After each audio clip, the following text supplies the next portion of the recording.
Exactly. The real estate crash is coming. And one more issue that we see big time is, as you see, is that people cannot afford to buy the same houses or even close to as they did even 2 or 3 months ago. The middle class really cannot afford real estate. Mumbai was never meant to be a city to accommodate 20 million people. Is there big real estate crash? दोस्तों नमस्कार, आपका host दोस्त Sunil Tewatia. Gurgaon market क्या bubble है? क्या ये bubble फूटेगा? क्या ये जो हवा बन रही है ये क्या ये हवा खत्म होगी? ये बहुत सारे क्वेश्चन हैं। एक इन्वेस्टर और एक एंड यूजर दोनों कंफ्यूजन में है। ये क्या कहीं ऐसा तो नहीं है ओवर प्राइस हम प्रॉपर्टी खरीद रहे हैं और क्या ये प्राइस डाउन तो नहीं होंगे? ये असमंजस बनी हुई है, हर किसी के मन में बनी हुई है और बनना जायज भी है। जिस तरीके से प्राइस बढ़े हैं 2-3 साल में, कोविड के बाद जिस तरीके से प्राइस जंप किए हैं उस तरीके से प्राइस 2012-13 में ही थे। उस तरीके का फिर डाउनफॉल आया, फिर उसके बाद आज प्राइस फिर दोबारा से इतने अच्छे एकदम जंप हुए हैं। तो लोगों को लगता है क्या ये बबल तो नहीं है, क्या प्रॉपर्टी हम ओवर प्राइस तो नहीं ले रहे हैं? फ्रेंड्स एक बात समझ लें, गुड़गांव मार्केट में बबल नहीं है। ये क्यों नहीं है बबल, उसका रीजन समझ लें। देखो, मार्केट स्टक होती है फिर बढ़ती है, फिर स्टक होती है फिर बढ़ती है। इस तरीके से बहुत सारी चीजें नई नई आई, जैसे द्वारका एक्सप्रेसवे आया, फिर सोना एलिवेटेड हाईवे बना।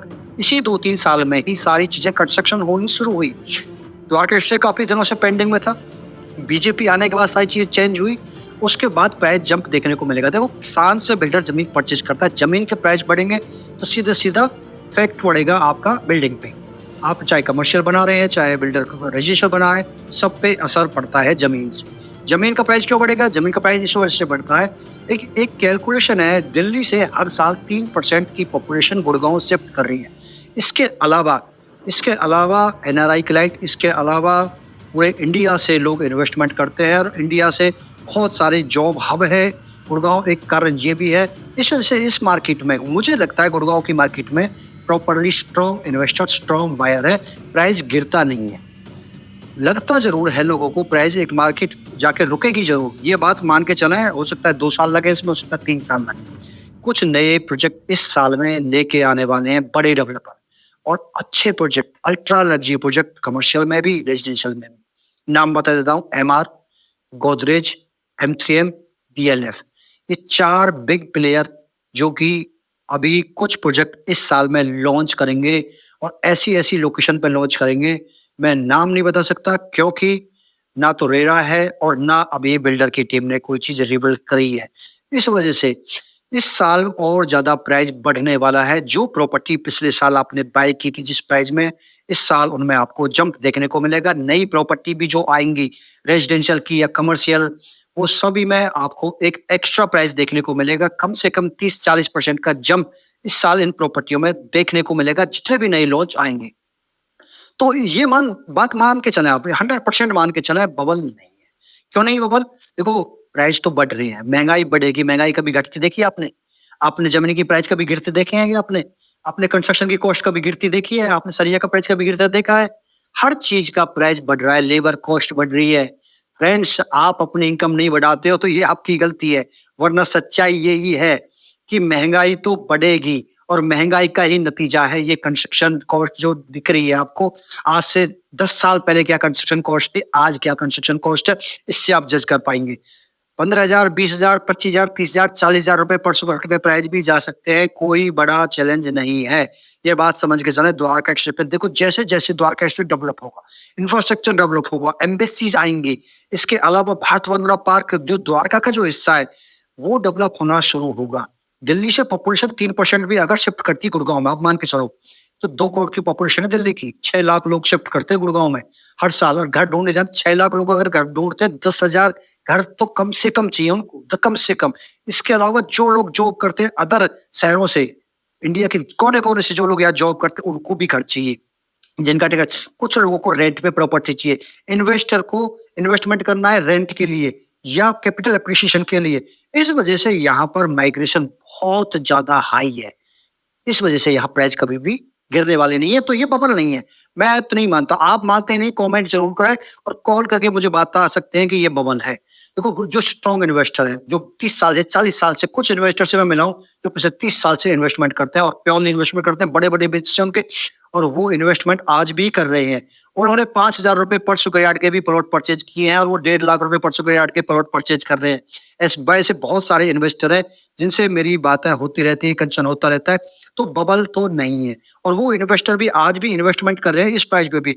सोचो, जिसने 3,000 रुपए पर स्क्वायर फीट में एक प्रॉपर्टी बाय की हो, कोई अपार्टमेंट बाय किया हो, और आज वो 20,000 रुपए पर स्क्वायर फीट में प्रॉपर्टी बाय कर रहा है, तो क्या बबल है?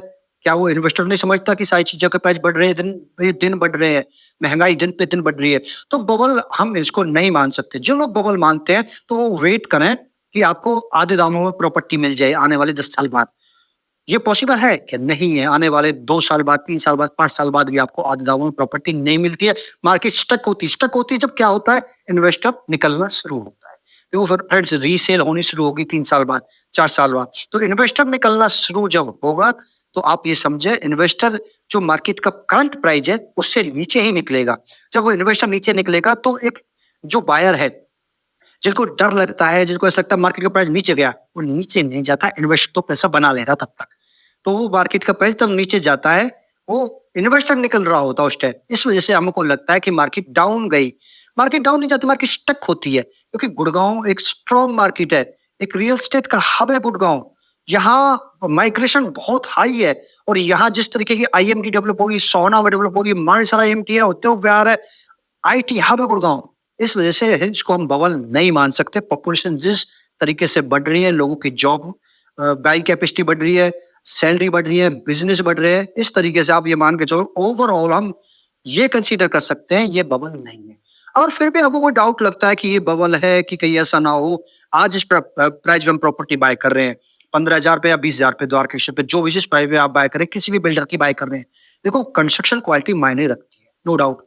कंस्ट्रक्शन क्वालिटी वीक है और आपने बाय कर ली कोई प्रॉपर्टी 15,000 रुपए पर स्क्वायर फीट में, और आप सोचो कि इससे निकल जाए, तो मुश्किल हो जाता है निकलना।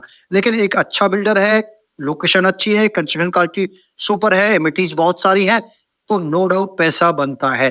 तो पेशेंस के साथ रेजिडेंशियल में पैसा बनता है। 8 से 10 साल का आप पेशेंस लेके चलें। कोई भी प्रॉपर्टी हो, कमर्शियल हो, रेजिडेंशियल हो, या रातों रात पैसा नहीं बनता है। शॉर्ट टर्म सेलिंग नहीं होती है। शॉर्ट सेलिंग आप करने की कोशिश करोगे तो लॉस हुई उठाओगे।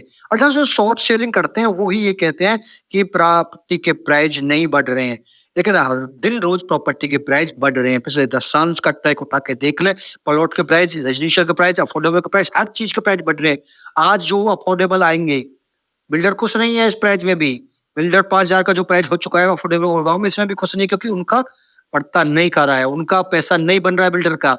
इसलिए अफोर्डेबल भी जो आएंगे बहुत बढ़े हुए प्राइस पाएंगे। सोचो आप, कम से कम 6,000 रुपए का प्राइस अफोर्डेबल को आने वाले समय में देखने को मिलेगा। सरकार को ये चीजें चेंज करनी पड़ेंगी। क्यों करनी पड़ेंगी? कंस्ट्रक्शन कॉस्ट बढ़ रही है, जमीन की कॉस्ट बढ़ रही है। द्वारका एक्सप्रेसवे बनने के बाद जो किसान 5 करोड़ में, 6 करोड़ में प्रॉपर्टी दे रहा था, आने वाले पिछले साल में, मतलब बेसिकली पिछले सालों में, पहले 4-5 सालों में, जब द्वारका एक्सप्रेसवे का काम शुरू नहीं हुआ था, जब तक पिलर बने नहीं थे, जब बीजेपी आने के बाद, आप ये मान के चलो, जब जमीन का प्राइस था 5-6 करोड़ रुपए पर एकड़ का, आज कितना है? 15 से 20 करोड़ रुपए पर एकड़ का। तो कितना प्राइस है? डबल से ज्यादा का प्राइस तो जमीन का बढ़ गया। जब जमीन का प्राइस बढ़ेगा तो प्रॉपर्टी तो जमीन पे ही बनेगी। फिर कंस्ट्रक्शन कॉस्ट बढ़ गई। जो लेबर 10 साल पहले, जो मजदूर 10 साल पहले मिलता था 200 रुपए में, आज वही मिल रहा है 600 रुपए में।